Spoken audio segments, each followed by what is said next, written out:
বলি যে আল্লাহ আমাকে বলেছেন মাহদি, তুমি আমার মাহদি।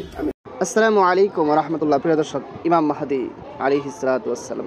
হ্যাঁ প্রিয় দর্শক, আজকে কথা বলবো ইমাম মাহদি আগমনের বিষয়ে। আমরা জানবো যে ভিডিওর শুরুতে একটা ভিডিও ক্লিপ দেখেছি, সেখানে একজন লোক তাকে ইমাম মাহদি দাবি করতেছে। আসলেই কি উনি ইমাম মাহদি? হ্যাঁ প্রিয় দর্শক, সেই বিষয়টা বিস্তারিতভাবে আপনারা ভিডিওর মধ্যে দেখতে পারবেন। তবে ভিডিওটা একটু লম্বা হতে পারে, এই জন্য একটু ধৈর্য সহকারে আপনি দেখুন। আপনার দেখা, যদি আপনি ইমানদার হয়ে থাকেন, সেটা আপনার দেখা অত্যন্ত জরুরি এবং প্রয়োজন। এই জন্য ভিডিওটা আপনারা দেখে থাকুন।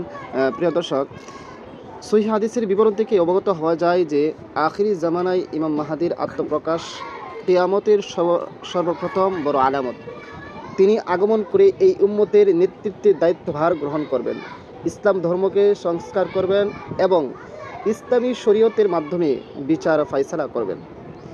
পৃথিবী হতে জুলুম নির্যাতন দূর করে ন্যায় ইনসাফ দ্বারা ভরে দিবেন। উম্মতে মুহাম্মদী তার আমলে বিরাট কল্যাণের ভিতর থাকবে।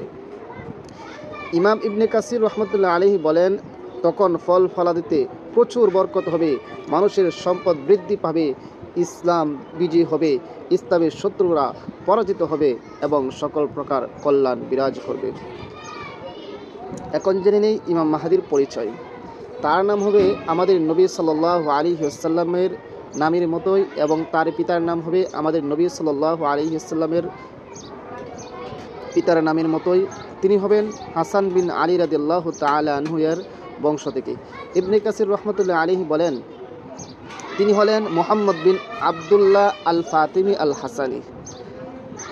ইমাম মাহদি আগমনের স্থান, তিনি পূর্বের কোনো এক অঞ্চল থেকে প্রকাশিত হবেন, তবে পূর্ব দিক বলতে মদিনা মুনাওয়ারা হতে পূর্ব দিক বোঝানো হয়েছে। নবী সাল্লাল্লাহু আলাইহি ওয়াসাল্লাম বলেন, তোমাদের গুপ্তধনের নিকট তিনজন লোক ঝগড়া করবে, প্রত্যেকেই হবে খলিফার পুত্র, বাদশার পুত্র হবে আর কি। কেউ তা দখল করতে পারবে না। অতঃপর পূর্বের দিক থেকে কালো পতাকাবাহী একদল সৈনিক আসবে, তারা ব্যাপক হত্যাকাণ্ড চালাবে। হাদিসের বর্ণনাকারী বলেন, এরপর নবী সাল্লাল্লাহু আলাইহি ওয়াসাল্লাম এমন কিছু বিষয়ের কথা বর্ণনা করলেন যা আমি স্মরণ রাখতে পারিনি। তোমরা যখন তাদেরকে দেখতে পাবে, তখন তাদের নেতার হাতে বাইআত করবে, যদি বরফের উপর হামাগুড়ি দিয়ে উপস্থিত হতে হয়, কেননা তিনি হলেন আল্লাহর খলিফা মাহদি। প্রিয় দর্শক, এখানে আরেকটি কথা বলে নেই যে আল্লাহ রাসূল বলেছে কি নাকি হামাগুড়ি দিয়ে হলো তার হাতের মধ্যে বাইআত গ্রহণ করতে। এবার আসেন যে সে মদিনার মধ্যে থাকবে, মক্কার মধ্যে থাকবে, সেখানে কিভাবে মক্কার মধ্যে থাকবে, সেখানে কিভাবে বরফের কথাটা কেন বললেন? সেখানে আবার বরফ কোথায় থেকে? সবসময় সেখানে আপনার রৌদ্র থাকে। প্রিয় দর্শক, সেই বিষয়টি কিন্তু ক্লিয়ার হয়ে যাচ্ছে। গত বছরে মনে হয়, সম্ভবত তারিখটা আমার স্মরণ নেই, মক্কার মধ্যে কিন্তু স্নো পড়েছিল, বরফ পড়েছিল। এর দ্বারাই বোঝা যাচ্ছে যে হাদিসের মধ্যে যে কথা এসেছে যে বরফের উপর দিয়ে হামাগুড়ি দিয়ে হলো যে ইমাম মাহদি আলাইহিস সালাতু ওয়াসসালামের হাতে বায়াতের কথা যেটা বলেছে সেটাই সত্য, যে সেখানে বরফের কোনো চিহ্ন নেই, কোনো সময় হচ্ছে না, কিন্তু হবে। ওই যে গত বছরে না এর আগের বছরে যেই বরফ হয়েছে সেটার দ্বারাই বোঝা যাচ্ছে। যাই প্রিয় দর্শক, এবার আসেন ইমাম ইবনে কাসির রহমতুল্লাহ আলাইহি বলেন, উল্লেখিত হাদিসে যে ধন ভাণ্ডারের কথা বলা হয়েছে তা হলো কাবা ঘরের ধন ভাণ্ডার। তিনজন খলিফার পুত্র তা দখল করার জন্য ঝগড়া করবে, কেউ তা দখল করতে পারবে না। সর্বশেষে আখির জামানার পূর্বের কোনো এক দেশ হতে মাহদি আগমন করবেন। পূর্ব মূর্খ শিয়ারা সামিরার গর্ত হতে ইমাম মাহদি বের হওয়ার যে দাবি করে তা সম্পূর্ণ মিথ্যা। তারা আরও দাবি করে যে তিনি গর্তের মাঝে লুকায়িত আছে। বিষয়টি অত্যন্ত হাস্যকর, কিন্তু এরপরে বলতে হচ্ছে শিয়াদের একটি দল প্রতিদিন সেই গর্তের কাছে দাঁড়িয়ে অপেক্ষা করে। এ ধরনের আরও অনেক হাস্যকর কাল্পনিক ঘটনা বর্ণিত আছে। এই সমস্ত কথার পক্ষে কোনো দলিল নেই, বরং কোরআন হাদিস ও বিবেক বহির্ভূত কথা। তিনি আরও বলেন, পূর্বাঞ্চলের লোকেরা তাকে সাহায্য করবে এবং তার শাসনকে সমর্থন করবে। সুবহানাল্লাহ। তারা কালো পতাকাধারী হবেন। মোট কথা, আখির জমানায় পূর্বদেশ হতে তার বের হওয়া সত্য। কাবা ঘরের পাশে তার জন্য বাইয়াত করা হবে।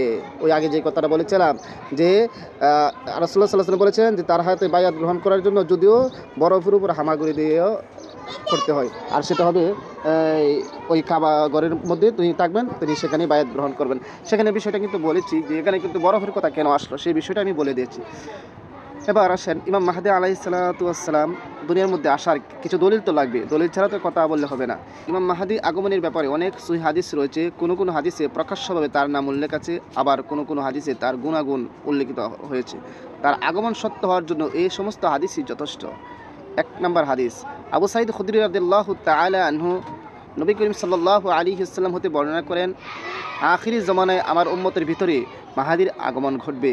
তার শাসনকালে আকাশ থেকে প্রচুর বৃষ্টিপাত হবে, জমিন প্রচুর ফসল উৎপন্ন করবে। তিনি মানুষের মাঝে সমানভাবে প্রচুর সম্পদ বিতরণ করবেন। গৃহপালিত পশুর সংখ্যা বৃদ্ধি পাবে এবং উম্মতে মুহাম্মদের সম্মান বৃদ্ধি পাবে। তিনি 7 বছর কিংবা 8 বছর জীবিত থাকবেন। 2 নম্বর হাদিস, আবু সাঈদ খুদরি রাদিয়াল্লাহু তাআলা আনহুতে আরও বর্ণিত আছে, নবী সাল্লাল্লাহু আলাইহি ওয়াসাল্লাম বলেন, আমি তোমাদেরকে মাহদির আগমন সম্পর্কে সুসংবাদ দিচ্ছি। মানুষেরা যখন মতবিরোধে লিপ্ত হবে তখন তিনি প্রেরিত হবেন। পৃথিবী হতে জুলুম নির্যাতন দূর করে ন্যায় ইনসাফ দ্বারা তা ভরে দিবেন। আসমান জমিনের সকল অধিবাসী তার উপর সন্তুষ্ট হবেন। তিনি মানুষের মাঝে সমানভাবে প্রচুর সম্পদ বিতরণ করবেন। নবী সাল্লাল্লাহু আলাইহি ওয়াসাল্লাম বললেন, আল মাহদিয়ু মিন্নি আজলাল জাবহাতি আকনাল আনফি ইয়ামলাউল আরদা কিসতান ওয়া আদলান কামা মুলিআত জাওরান ওয়া যুলমান ইয়ামলিকু 7 সিনিন। ইমাম মাহদী আসবেন আমার বংশধর হতে, তার কপাল হবে উজ্জ্বল এবং নাক হবে উঁচু। পৃথিবী হতে জুলুম নির্যাতন দূর করে দিয়ে ন্যায় ইনসাফ দ্বারা তা ভরে দিবেন। 7 বছর পর্যন্ত তিনি রাজত্ব করবেন। উম্মে সালমা রাদিয়াল্লাহু তাআলা আনহু বলেন, আমি রাসূল সাল্লাল্লাহু আলাইহি ওয়াসাল্লামকে বলতে শুনেছি, মাহদীর আগমন হবে আমার পরিবারের ফাতেমার বংশধর হতে। 5 নম্বর, জাবের রাদিয়াল্লাহু তাআলা আনহু বলেন, রাসূলুল্লাহ সাল্লাল্লাহু আলাইহি ওয়াসাল্লাম বলেছেন, ঈসা আলাইহিস সালাতু ওয়াসসালাম যখন অবতরণ করবেন তখন মুসলমানের আমির তাকে বলবেন, আসুন আমাদের নামাজের ইমামতি করুন।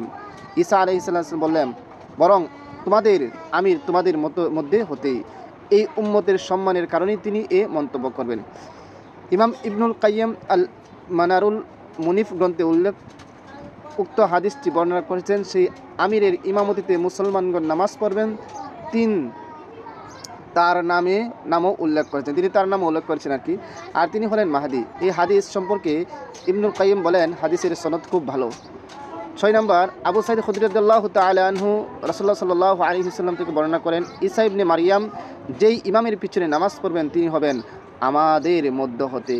7 নম্বর, নবী সাল্লাল্লাহু আলাইহি ওয়াসাল্লাম বলেন, ততদিন দুনিয়া ধ্বংস হবে না যতদিন না আমার পরিবারের একজন লোক আরবদের বাদশা হবেন। তার নাম হবে আমার নামে এবং তার পিতার নাম হবে আমার পিতার নামের অনুরূপ, অর্থাৎ তার নাম হবে মুহাম্মদ বিন আব্দুল্লাহ। 8 নম্বর, উম্মে সালামা রাদিয়াল্লাহু তাআলা আনহা বলেন, নবী করিম সাল্লাল্লাহু আলাইহি ওয়াসাল্লাম বলেছেন, কাবা ঘরের পাশে একজন লোক আশ্রয় নেবে, তার বিরুদ্ধে একদল সৈনিক প্রেরণ করা হবে। সৈন্যরা যখন বাইদা নামক স্থানে পৌঁছবে তখন জমিন তাদেরকে গ্রাস করে ফেলবে। উম্মে সালাম বলেন, আমি রাসূলুল্লাহ সাল্লাল্লাহু আলাইহি ওয়াসাল্লামকে জিজ্ঞেস করলাম, অপর্যন্ত সত্ত্বেও যারা তাদের সাথে যাবে তাদের অবস্থা কী হবে? উত্তরে নবী সাল্লাল্লাহু আলাইহি ওয়াসাল্লাম বলেন, তাকে সহ জমিন ধসে যাবে। নাউযুবিল্লাহ। তবে কিয়ামতের দিন সে আপন নিয়তের উপর পুনরুত্থিত হবে। 9 নম্বর, হাফসা রাদিয়াল্লাহু তাআলা আনহা হতে বর্ণিত, রাসূলুল্লাহ সাল্লাল্লাহু আলাইহি ওয়াসাল্লাম বলেন, অচিরেই এই ঘরের অর্থাৎ কাবা ঘরের পাশে একদল লোক আশ্রয় গ্রহণ করবে। শত্রুর সাথে মোকাবেলা করার মতো তাদের কোনো উল্লেখযোগ্য সৈনিক কিংবা অস্ত্রশস্ত্র ও প্রস্তুতি থাকবে না। তাদেরকে হত্যা করার জন্য একদল সৈনিক প্রেরণ করা হবে। সৈন্যরা যখন বাইদা নামক স্থানে পৌঁছাবে তখন জমিন তাদেরকে গ্রাস করে ফেলবে। সুবহানাল্লাহ। 10 নম্বর, আয়েশা রাদিয়াল্লাহু তাআলা আনহা বলেন, একদা রাসূলুল্লাহ সাল্লাল্লাহু আলাইহি ওয়াসাল্লাম ঘুমের ঘরে এলোমেলো কিছু কাজ করলেন। আয়েশা রাদিয়াল্লাহু তাআলা বলেন, জাগ্রত হলে আমরা তাকে বললাম, ঘুমের মধ্যে আপনি আজ এমন কিছু কাজ করেছেন যা অতীতে কখনো করেননি। তিনি বললেন, আমার উম্মতের একদল লোক কাবার পাশে আশ্রয় গ্রহণকারী কুরাইশ বংশের একজন লোকের বিরুদ্ধে যুদ্ধ করার উদ্দেশ্যে রওনা হবে। তারা যখন বাইদা নামক স্থানে পৌঁছবে তখন তাদেরকে নিয়ে জমিন ধসে যাবে। আমরা বললাম, হে আল্লাহর রাসূল, তখন তো রাস্তায় বিভিন্ন ধরনের লোক থাকবে। নবী সাল্লাল্লাহু আলাইহি ওয়াসাল্লাম বলেন, তাদের ভিতরে এমন লোক থাকবে যারা নিজেদেরকে গুঙ্গা জিনেও বের হবে, কাউকে বল প্রয়োগ করে আনা হবে এবং তাদের মধ্যে মুসাফিরও থাকবে। তারা সকলেই ধ্বংস হয়ে যাবে, তবে সকলকেই আল্লাহ তাআলা তাদের নিয়তের উপর পুনরুত্থিত করবেন। অর্থ, তাদের কেউ জান্নাতে যাবে আবার কেউ জাহান্নামে প্রবেশ করবে। যারা নিজেদের ভ্রান্ত জিনোক্ত ইমামের বিরুদ্ধে যুদ্ধ করতে বের হবে তারা জাহান্নামী হবে, আর যাদেরকে বাধ্য করে আনা হবে তাদের কোনো অপরাধ হবে না। এমনইভাবে পথিক এবং পার্শ্ববর্তী স্থানের লোকেরাও উক্ত ভূমিদোষ থেকে রেহাই পাবে না, কিন্তু সকল শ্রেণীর লোক নিজ নিজ আমল নিয়ে পুনরুত্থিত হবেন। সুতরাং এই সমস্ত জিনিস দ্বারা বোঝা গেল যে ইমাম মাহদী আলাইহিস সালাতু ওয়াস সালাম আগমনটা সত্য, এবং হাদিসের মধ্যে সেটাও এসেছে যে ইমাম মাহদী আলাইহিস সালাতু ওয়াস সালাম দুনিয়ার মধ্যে আসার আগে আপনি বলুন। হাদিসের মধ্যে এসেছে রাসূলুল্লাহ সাল্লাল্লাহু আলাইহি সাল্লাম বলেছেন, ইমাম মাহদী আলাইহিস সালাতু ওয়াস সালাম দুনিয়ার মধ্যে আসার আগে অনেকজন ইমাম মাহদী নিজেকে দাবি করবেন বিভিন্নভাবে। আর সেই হাদিসটা কিন্তু এখন সত্য হচ্ছে যে মাহদী আলাইহিস সালাতু ওয়াস সালাম আসার সময় হয়ে যাচ্ছে। আর এজন্যই অনেক সময় আমরা অনেককে দেখতেছি যে নিজেদেরকে ইমাম মাহদী দাবি করতেছে। আপনারা গত করোনার সময় দেখেছেন একজন নিজেকে ইমাম মাহদী দাবি করতেছে, পাকিস্তানের একজন ইমাম মাহদী দাবি করতেছে, আবারও ওই যে ভিডিওর শুরুতে যে ক্লিপটা দেখালাম সেও নিজেকে ইমাম মাহদী দাবি করতেছে। এই সবগুলি মিথ্যা, সবগুলি মিথ্যে, তারা যত গুজামিল দেখলে কোনো। প্রিয় দর্শক, এই জন্য আমাদেরকে বিশ্বাস করতে হবে যে ইমাম মাহদী আলাইহিস সালাতু ওয়াস সালাম দুনিয়ার মধ্যে আসবে এবং উনি ন্যায় ইনসাফ হক দুনিয়ার মধ্যে কায়েম করবে এবং যত বাতিল আছে সবগুলোকে একেবারে মাটির সাথে মিশিয়ে দিবেন। আর ইমাম মাহদী আলাইহিস সালাতু ওয়াস সালামের দুনিয়ার মধ্যে আসার আগে মিথ্যা দাবিদার যে হবে সেটাও সত্য। আর এই মিথ্যার মধ্যে আজকে এখন যে ভিডিওটা শুরুতে দেখিয়েছি সেটাও, তাহলে আসেন সেই ভিডিওটা আবারও আমরা একটু দেখে নিই সে কী বলতেছে। আসলে আপনি কি নিজের ইমাম মাহাদি দাবি করছেন কিনা? না না, আমি নিজেকে ইমাম মাহদী দাবি করি না। তাহলে আমি বলি যে আল্লাহ আমাকে বলেছেন মাহদী, তুমি আমার মাহদী। আমি এটাই বলি, আল্লাহ কেন মাহদী? কে বলছে? আল্লাহ। কিভাবে বলছে? আমি আল্লাহর নূর দেখতে পেয়েছি তাহাজ্জুদের নামাজের পর, ফজর নামাজের আগে। এমন অবস্থায় আমি আল্লাহর নাম দেখলাম ওই নূরে এবং জানতে চাইলাম যে আল্লাহ মাহদী কে। তখন তিনি আমাকে বললেন, তুমি আমার মাহদী। তারপর আমি প্রশ্ন করলাম যে আল্লাহ, যদি আমি আপনার মাহদী হই তাহলে রাসূলুল্লাহ মুহাম্মদ সাল্লাল্লাহু আলাইহি সাল্লামের হাদিস অনুযায়ী আমার নাম তো রসুলের নামের মতো না, আমার পিতার নাম, আমার মাতার নাম রসুলের পিতা এবং মাতার মতো নয়। কিন্তু হাদিসে আছে সে হবে আমার নামে, তার পিতার নাম আমার পিতার নামে, তার মাতার নাম আমার মাতার নামে। তখন আল্লাহ আমাকে বললেন, এটা ছিল আমার একটা কৌশল। যদি আমি সেই দিন তোমার প্রকৃত পরিচয় জানাই দিতাম তাহলে তারা তোমার প্রতি জুলুম করত। ঠিক যেমনি ভাবে মোহাম্মদ বিন আব্দুল্লাহর উপর 27 বছর ধরে জুলুম করেছে এবং তার পরিবারের উপর। আপনি নিজেকে যে মাহাদি, এটা কবে থেকে বুঝতে পারলেন যে আপনি মাহাদি? এটা আমি কবে থেকে বুঝতে পারি নাই, এটা আমি শুনেছি 2024 সালের 21 জানুয়ারি। 2024 সালের 22 জানুয়ারি জো বাইডেন জানতে চেয়েছিল আলেমদেরকে ডেকে প্রকৃত মাহদির পরিচয় দাও। তখন আলেমরা হাদিস অনুযায়ী বলেছেন তার বাড়ি হবে ইয়েমেনে, তার নাম হবে মোহাম্মদ, তার পিতার নাম আব্দুল্লাহ, তার মাতার নাম আমিনা। তাহলে আপনার তো মানে কিছুই মিলে না, তারপরও আপনার আল্লাহ নির্দেশ দিছে, আপনি এটা দাবি দিচ্ছেন। একটা জিনিস মিলে রসুল্লাহর বাবার সাথে, সেটা হচ্ছে রসুল্লাহর বাবা ছিলেন জবিউল্লাহ, আমার বাবা জবিউল্লাহ। ইব্রাহিম আলাইহিস সালামের ছেলে ইসমাইল আলাইহিস সালাম জবিউল্লাহ। তো রসুল প্রায় বলতেন, আমি জবিউল্লাহর সন্তান, আমি যার বংশের সেও জবিউল্লাহ, ইসমাইল আলাইহিস সালাম। তা আমিও প্রায় বলতাম ছোটবেলায় যে আমিও এক জবিউল্লাহর সন্তান। আপনার বাসা কোথায়? আমার বাসা কুমিল্লা 14 গ্রামে। এই জায়গায় আসছেন কেন? গোলাচিপা এখানে আসছি, আমি চাকরি করি সহকারী শিক্ষক গণিতে, বাজারিয়া সালিয়া দাখিল মাদ্রাসা। আমি থাকি আনন্দপাড়ায়, টিপু ভাইয়ের বাসায়। প্রিয় দর্শক, আপনারা সকলে দেখেছেন যে এই মৃত্যুক মাহদী, সে নিজেকে মাহদী দাবি করতেছে, অথচ সে মাহদী নয়। এই জন্য আমাদের সবাইকে প্রস্তুতি নিয়ে থাকতে হবে যে ইমাম মাহদী আলাইহিস সালাতু ওয়াস সালাম যখনই দুনিয়ার মধ্যে আসবে আমরা তখনই ইমাম মাহদীর হাতে বাইয়াত গ্রহণ করব এবং যত মিথ্যা মাহদী দাবিদার আছে তাদেরকে আমরা ঘৃণা করব। সবাইকে অসংখ্য ধন্যবাদ ভিডিওটি দেখার জন্য। আসসালামু আলাইকুম ওয়া রাহমাতুল্লাহ।